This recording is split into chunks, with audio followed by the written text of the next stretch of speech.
Assalamualaikum warahmatullahi wabarakatuh. Perkenalkan, saya Divara Safina dari Prodi Bisnis Digital dengan NIM 222799019. Terima kasih kepada Bapak Baharudin SEMM selaku dosen pengampu mata kuliah Digitalisasi Perdagangan dan Keuangan Internasional.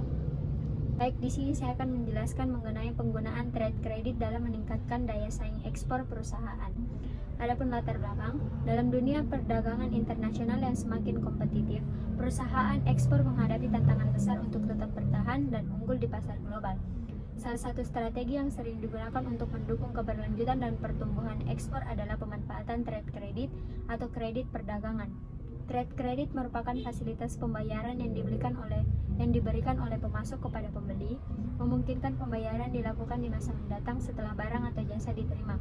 Fenomena ini menjadi penting karena perusahaan yang mampu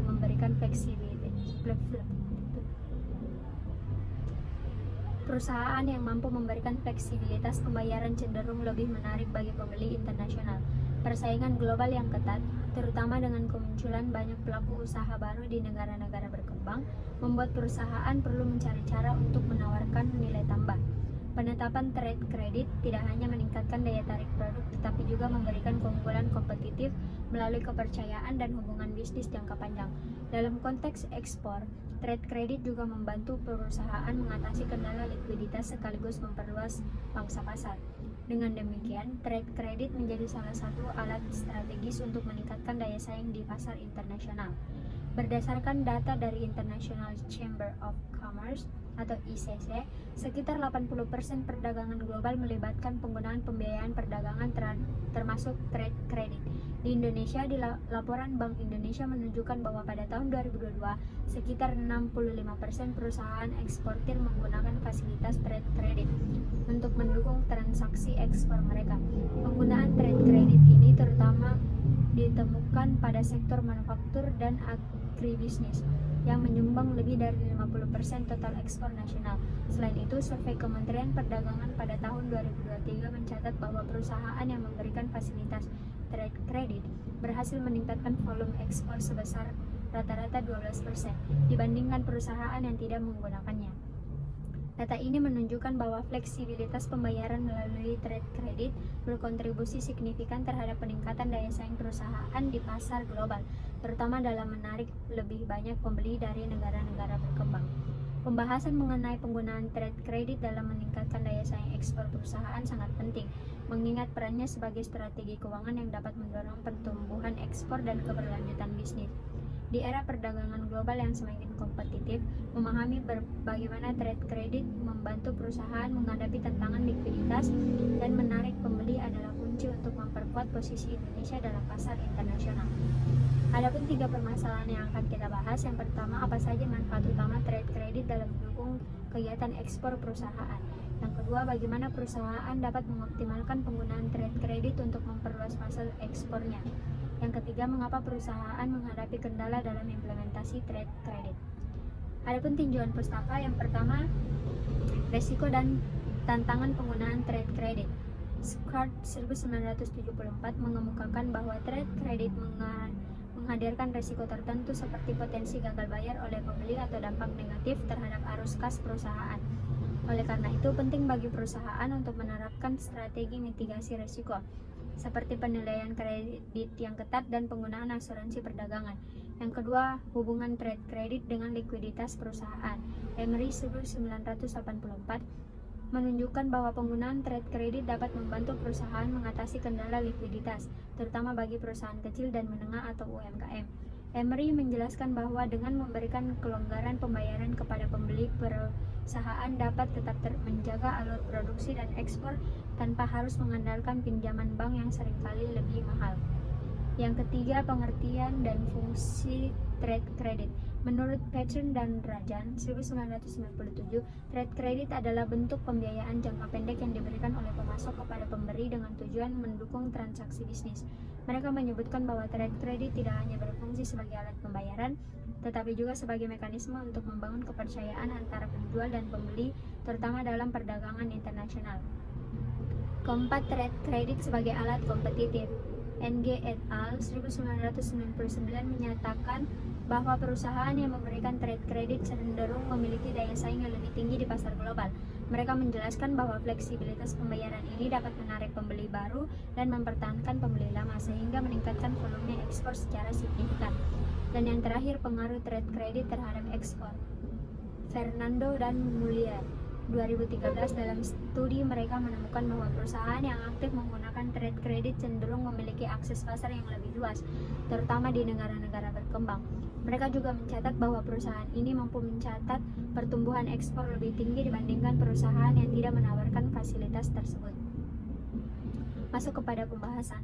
Trade credit memiliki sejumlah manfaat utama dalam mendukung kegiatan ekspor perusahaan. Yang pertama, meningkatkan daya saing.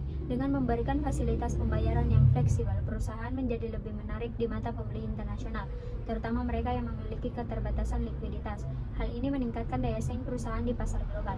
Yang kedua, membangun kepercayaan dan loyalitas. Fasilitas trade credit menciptakan hubungan bisnis jangka panjang dengan pembeli karena menunjukkan kepercayaan perusahaan kepada mitra bisnisnya. Yang ketiga, meningkatkan volume penjualan. Dengan menawarkan kredit perdagangan, perusahaan dapat menarik lebih banyak pembeli yang sebelumnya mungkin enggan karena kendala pembayaran langsung. Yang terakhir, mengurangi ketergantungan pada pinjaman eksternal. Bagi pembeli, trade credit mengurangi kebutuhan untuk mencari pendanaan eksternal sehingga mereka cenderung lebih memilih pemasok yang menawarkan fasilitas ini. Yang kedua, untuk mengoptimalkan trade credit, perusahaan dapat melakukan langkah-langkah berikut. Yang pertama, analisis profil pembeli. Perusahaan harus mengevaluasi kemampuan pembayaran pembeli melalui penilaian kredit yang ketat untuk meminimalkan risiko gagal bayar. Yang kedua, menggunakan asuransi perdagangan. Asuransi ini melindungi perusahaan dari risiko kerugian akibat pembeli yang gagal membayar tepat waktu. Yang ketiga, penerapan kebijakan pembayaran yang jelas. Perusahaan perlu menetapkan syarat pembayaran yang realistis dan disepakati bersama, seperti tenor waktu tertentu 30, 60, atau 90 hari. Yang keempat, memanfaatkan teknologi digital. Platform digital seperti sistem manajemen kredit atau trade finance platform membantu memantau transaksi dan mengelola risiko secara efisien.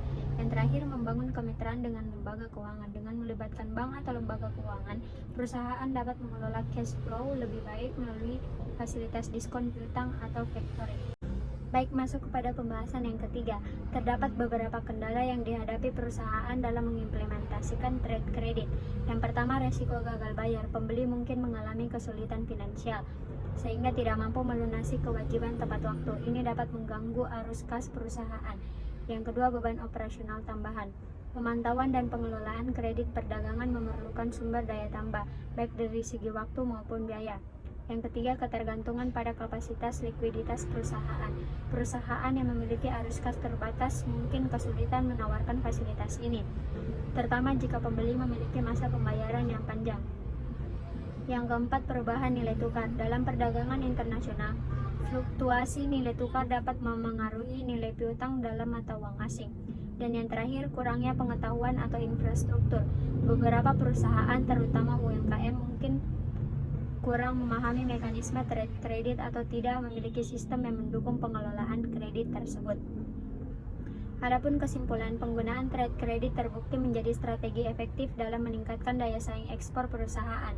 Fasilitas ini tidak hanya memberikan fleksibilitas pembayaran kepada pembeli internasional, tetapi juga membantu membangun kepercayaan, memperluas pangsa pasar, dan meningkatkan volume ekspor.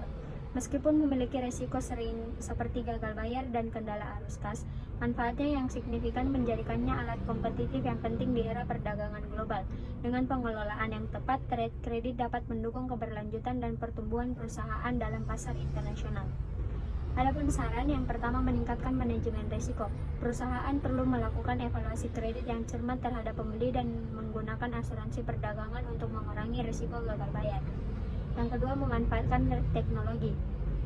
Gunakan platform digital untuk memantau transaksi trade credit dan mengelola piutang secara lebih efisien. Yang ketiga, membangun kerjasama strategis. Kolaborasi dengan lembaga keuangan atau bank dapat membantu perusahaan memperkuat likuiditas sekaligus mendukung kelancaran fasilitas kredit perdagangan. Yang terakhir, peningkatan edukasi dan infrastruktur UMKM. Khususnya perlu diberikan pemahaman lebih lanjut tentang trade credit dan dukungan infrastruktur agar dapat memanfaatkan fasilitas ini secara optimal. Mungkin itu saja dari saya. Sekian dan terima kasih. Assalamualaikum warahmatullahi wabarakatuh.